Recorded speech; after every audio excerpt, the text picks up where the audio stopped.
After class ended, I saw him hug a girl who he'd been flirting with for a while. I instantly started crying and ran to the bathroom. A few hours later, the principal called my mom to pick me up. Now you might be thinking, why are you telling a story about your bad day as a 13-year-old? It doesn't seem that significant, right? Well, that day I tried to take my own life with pills. What brought a child to try and take her own life? Well, the short answer is it started in childhood.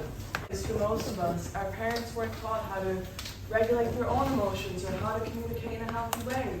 So those tools weren't passed down to us. It's not our fault what happened to us as a child, but it instilled something in us. And it is our responsibility to manage it now. Why did an ex-boyfriend trigger me so much? I got to this point because, like most of us, I didn't have the childhood I needed. I asked my friends from Scotland, what would I be doing if I still lived there? And they all say the same thing. I would be dead.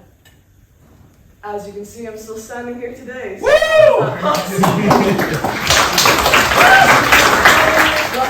I moved here with my dad. Wasn't he the guy who instilled these feelings in the first place? Yes, but he worked on himself and found an amazing therapist for us.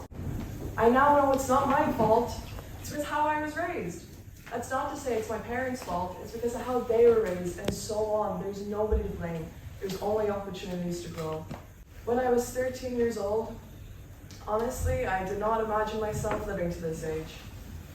And today, I could not be more grateful that I am here right now. Have the courage, like my dad, to change, because you can save the lives around you. Thank you for your time. I want to know what impact did BHS have in your transformation, if at all? BHS had a massive impact on my transformation, honestly. It is one of the reasons that I am still here today. School has always been something for me that is very overwhelming, and having the freedom to kind of do me, and they trust me, and the teachers all treat me with love and respect, it has helped infinitely, and I thank you very much for that, Peter.